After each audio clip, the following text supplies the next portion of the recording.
तेरा वचन मेरे पाँवों के लिए दीपक है और मेरे मार्ग का उजियाला है। तेरा वचन मेरे पाँवों के लिए दीपक है।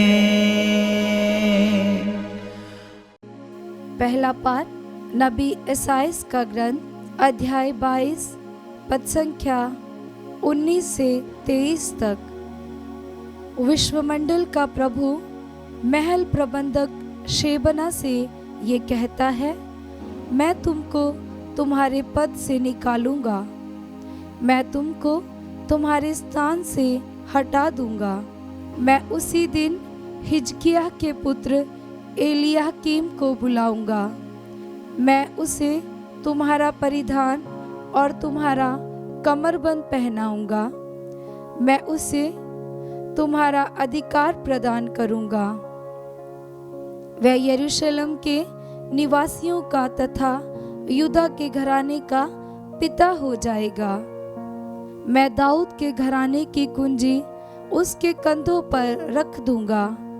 यदि वह खोलेगा तो कोई बंद नहीं कर सकेगा, यदि वह बंद करेगा तो कोई नहीं खोल सकेगा। मैं उसे खूंटे की तरह एक ठोस जगह पर गाड़ दूंगा। वह अपने पिता के घर में एक महिमामय सिंहासन बन जाएगा। ये प्रभु की वाणी है। ईश्वर को धन्यवाद। भजन अनुवाक्य।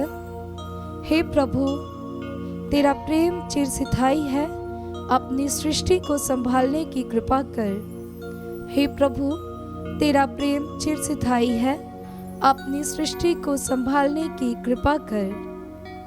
हे प्रभु, मैं सारे हृदय से तुझे धन्यवाद देता हूँ, क्योंकि तूने मेरी सुनी है।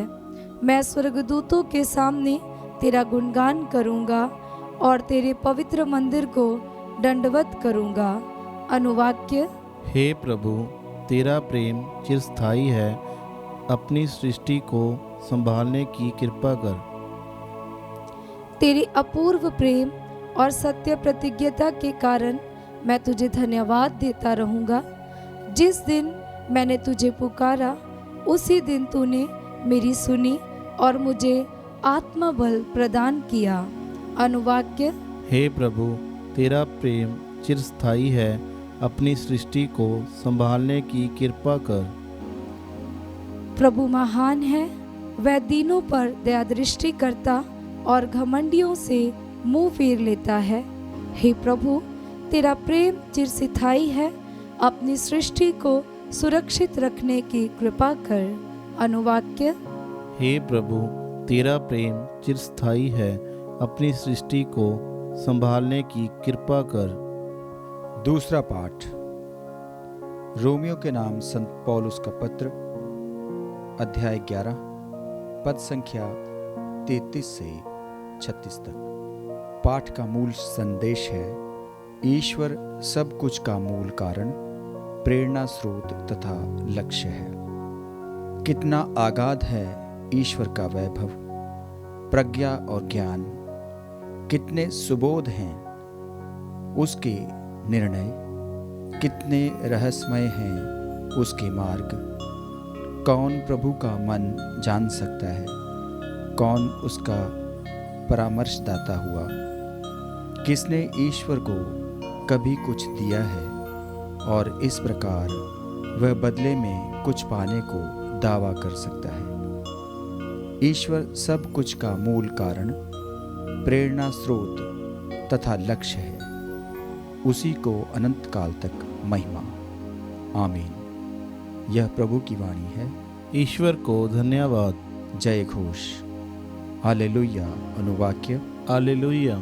हे पिता, हे स्वर्ग और पृथ्वी के प्रभु, मैं तेरी स्तुति करता हूँ, क्योंकि तूने राज्य के रहस्यों को निरे बच्चों के लिए प्रकट किया है। अनुवाक्य हालेलुया।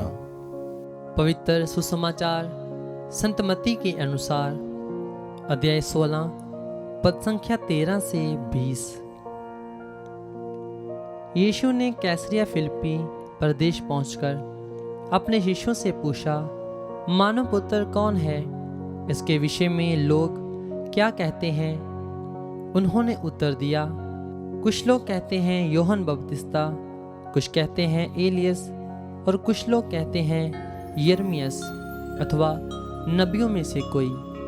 इस पर यीशु ने कहा, और तुम क्या कहते हो कि मैं कौन हूँ? सिमोन पेतरुस ने उत्तर दिया, आप मसीह हैं, आप जीवंत ईश्वर के पुत्र हैं। इस पर यीशु ने उससे कहा, सिमोन योनस के पुत्र, तुम धन्य हो, क्योंकि किसी निरे मनुष्य ने नहीं बल्कि मेरे स्वर्गीय पिता ने तुम पर यह प्रकट किया है। मैं तुमसे कहता हूँ कि तुम पेतरुस अथवा चट्टान हो, और इस चट्टान पर मैं अपनी कलीसिया बनाऊंगा, और अधोलोक के फाटक उसके सामने टिक नहीं सकेंगे। मैं तुम्हें स्वर्ग राज्य की कुंजियां प्रदान करूंगा। तुम पृथ्वी पर जिसका निषेध करोगे, स्वर्ग में भी उसका निषेध रहेगा, और पृथ्वी पर जिसकी अनुमति दोगे, स्वर्ग में भी उसकी अनुमति रहेगी।